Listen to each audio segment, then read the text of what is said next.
শ্ৰী অনিৰুদ্ধদেৱৰ যোনটো সমাধি আছিলে সেইটো আপোনালোকক মই দেখুৱাই আছোঁ। এয়া চাওক শ্ৰী শ্ৰী অনিৰুদ্ধদেৱৰ সমাধি। এই থানখনৰ এটা ভিডিঅ' বনাইছিলোঁ প্ৰথমতে, আৰু তেতিয়া এই কাছতে আমি দেখিছিলোঁ। চব বন্ধুসকল, এইটো মণিকোট হয়, আৰু এই মণিকোটত বৰ্তমান তলা লগাই থোৱা আছে, কাৰণ পূৰ্ণিমা মানুহবিলাক আহে, মানুহবিলাকে ইয়াত ধুনীয়াকৈ থকা খোৱা বোৱা ধুনীয়াকৈ কৰিব পাৰে, আৰু এইবিলাক অনুগ্ৰহ কৰি ৰন্ধনশাল ব্যৱহাৰ কৰি পৰিষ্কাৰ কৰি যাব, ইয়াত লিখা আছে। হেল্ল' গাইজ, কি খবৰ? Welcome back to another video'. So' বন্ধুসকল, বাহিৰত পূৰা ৰ'দ দি আছে, বহুত গৰম হয় এইকেইদিন, আৰু এতিয়া যিহেতু আবেলি হৈছে, মই এতিয়া অকণমান ওলাই যাম, আৰু ওলাই গৈ আপোনালোকক মই দেখুৱাম মই ক'লৈ গৈ আছোঁ। চ' গাইজ, আজিৰ ভিডিঅ'টো বহুত ধুনীয়া হ'ব গৈ আছে। গাইজ, ভিডিঅ'টো চাই থাকিব।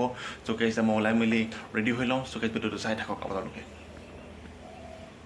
Yeah, I'm about to fade away, 'cause every time I wake up I feel like it's Monday. Something's going wrong with all the chemicals up in my brain. All of a sudden I don't look at anything the same way. Gotta build up of my thoughts sitting in an ashtray.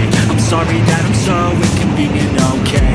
Just let me be me and I'll stay out of your way. I can see the way you look at me, I'm such a disgrace. I never really asked to be brought into this place. You wanna love me? Well then baby I have a taste. All the highs and the lows, no you'll never be the same.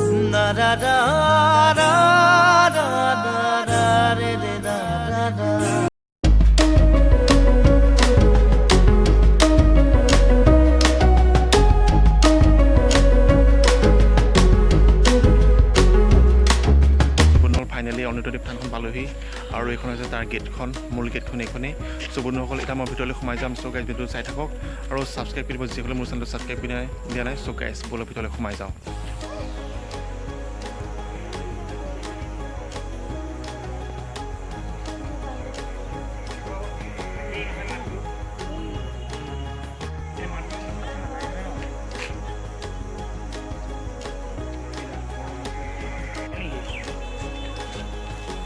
আমাৰ খেলৰ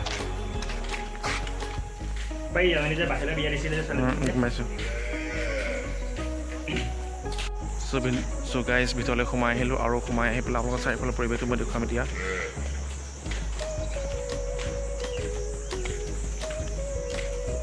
চ' বন্ধুসকল, এই থানখন অনিৰুদ্ধদেৱ থান, আৰু বা নাহৰতি থান বুলি কোৱা হয়, আৰু ইয়াত বহুতো বান্দৰ আছে। আপোনালোকক মই দেখুৱাম এই বান্দৰবোৰ। চাওক,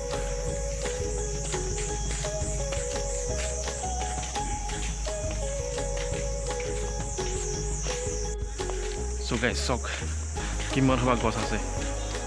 চাওক, এইখন হৈছে অনিৰুদ্ধদেৱ থান, আৰু এই থানখনেই আমাৰ ওচৰতে আছে, বিহপুৰীয়াৰ পৰা 4-5 কিলোমিটাৰ দূৰত। সেইটো কাৰণে আমি ইয়ালৈ আহিছোঁ, আৰু মানে কি ইমান গৰমত মানে আবেলি সময়ত ওলাই গুচি আহিলোঁ এই থানখনলৈকে। চ' গাইজ, ব'লক।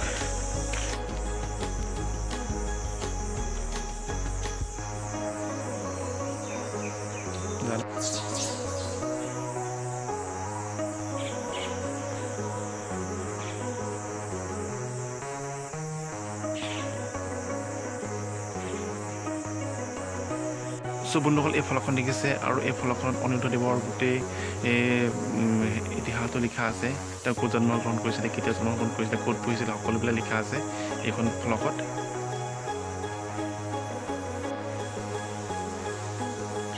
অনিৰুদ্ধদেৱ থানৰ এইটো নামঘৰ। চ' বন্ধুসকল, ব'লক আগলৈ গৈ থাকোঁ। আৰু এজোপা ঔটেঙা গছ, পুৰণা, আৰু ইয়াত বান্দৰবিলাকৰ এটা ভাল স্থান মানে থাকিবৰ কাৰণে ভাল এটা মানে সুবিধাজনক স্থান আছে। আৰু ইয়াত বান্দৰবিলাকৰ কাৰণে মানে মানুহবিলাকে বিভিন্ন ধৰণৰ কল বন কিবা কিবি বিস্কুট চিস্কুট এনেকৈ লৈ আহে। চ' আজি আমাৰ একো আনিবলৈ নহ'লে। চ' চাওক,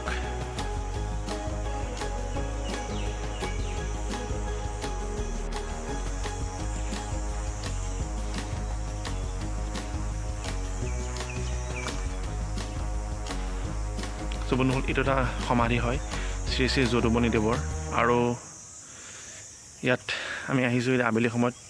তেনেধৰণৰ কোনো মানুহ ইয়াত পোৱা নাই আমি, আৰু এটা নিজান পৰিৱেশ এটা। আৰু চ' বন্ধুসকল, আমি এতিয়া শ্ৰী শ্ৰী অনিৰুদ্ধদেৱৰ যোনটো সমাধি আছিলে সেইটো আপোনালোকক মই দেখুৱাই আছোঁ।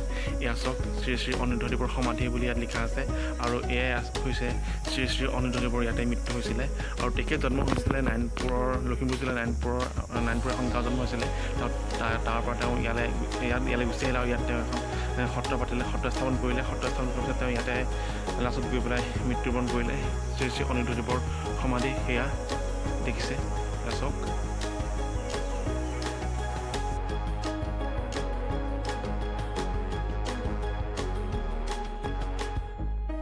চ' বন্ধুসকল, এইটো অনিৰুদ্ধদেৱৰ থানৰ এটা পুখুৰী হয়। ইয়াত মানে কাছও আছে।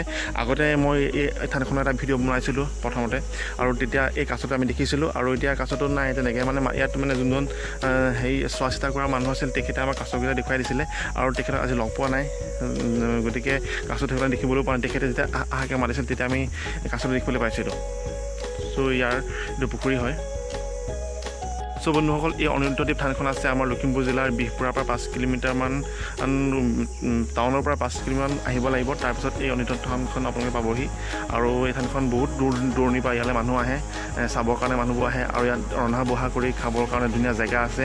চ' বন্ধুসকল, এয়া চাওকচোন পৰিৱেশটো, মানে পৰিৱেশটো আজিতো বহুত ৰ'দ দিছে, আৰু এই ৰ'দত মানে এই ঠাইডোখৰ আমি আবেলি সময়ত আহিছোঁ যদিও মানে পৰিৱেশটো বহুত ঠাণ্ডা হয়। মানে গছ গছনি আমাক কিয় লাগে, এই মানে মানে থানখনলৈ আহিলে আপোনালোকে গম পাব যে এই গছ গছনি আমাক কিমান ৰ'দৰ পৰা আমাক বচাইছে।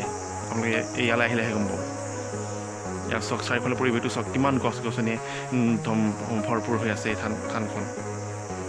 চ' বন্ধুসকল, এইটো মণিকোট হয়, আৰু এই মণিকোটত বৰ্তমান তলা লগাই থোৱা আছে, কাৰণ এতিয়া আবেলি সময়ত কোনো নাহে, গতিকে এতিয়া সেইটো কাৰণে তলা লগাই থোৱা আছে। আৰু এইটো নামঘৰ, আৰু নামঘৰৰ ভিতৰৰ ফালে ফেন এখন ঘূৰি আছে। আৰু এতিয়া চাওকচোন। চ' বন্ধুসকল, পৰিৱেশটো বহুত ধুনীয়া হয়, আৰু যিহেতু বহুত গৰম, আৰু গৰম দিনত এনেকুৱা ঠাইলৈ আহি ভাল লাগে। আৰু তেনেকৈ ইয়াত আহিলে তেনেকুৱা কোনো গৰম অনুভৱ মানে ফিল নহয়। আৰু চ' বন্ধুসকল, ঠাইডোখৰ বহুত ধুনীয়া হয়, আৰু বহুত মহত্ব আছে ঠাইডোখৰ। শ্ৰী শ্ৰী অনিৰুদ্ধদেৱে যেতিয়া নাৰায়ণপুৰৰ পৰা গুচি আহি পেলাই এইডোখৰত থান পাতিছিলে, আৰু তেতিয়া মানুহবিলাকে এই থানখন ধুনীয়াকৈ এতিয়ালৈকে চোৱা চিতা কৰি আছে। আৰু থানখনলৈ বহুত দূৰ দূৰণিৰ পৰা মানুহবিলাক আহে। মানুহবিলাকে ইয়াত ধুনীয়াকৈ থকা খোৱা বোৱা ধুনীয়াকৈ কৰিব পাৰে, আৰু এইবিলাক অনুগ্ৰহপূৰ ৰন্ধনশাল ব্যৱহাৰ কৰি পৰিষ্কাৰ কৰি যাব। ইয়াত লিখা আছে, এইবিলাক ৰান্ধনি ঘৰ হয়, আৰু ৰান্ধনি ঘৰত লিখা আছে যে ইয়াত মানে ফলক লগাই থোৱা আছে যে ৰান্ধনি ঘৰবিলাক চফা কৰি থৈ যাবলৈ তেওঁলোকে অনুৰোধ কৰিছে। কাৰণ ৰান্ধনি ঘৰবিলাক কিছুমান মানুহে লেতেৰা কৰি থৈ গুচি যায়, সেইটো কাৰণে এইবিলাক ৰান্ধনি ঘৰ ধুনীয়াকৈ আহি পেলাই মানুহবিলাকে খাই বৈ আৰামছে যাব পাৰিব।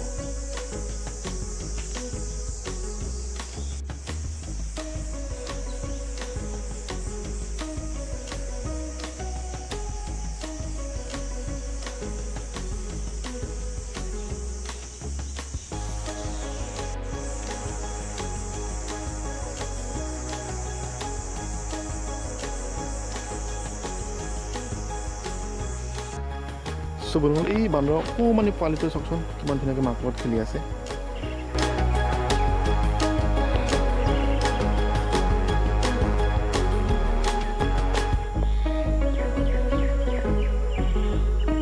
চাওক, পোৱালিটোক মাকে কেনেকৈ মৰম কৰি আছে।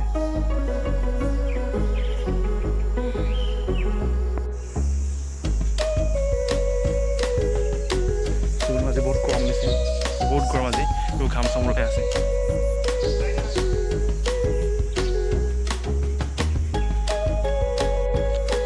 ভিডিঅ'টো চাই কেনেকুৱা পালে কমেণ্ট কৰি জনাব, আৰু যিসকলে মোৰ চেনেলটো ছাবস্ক্ৰাইব কৰি দিব।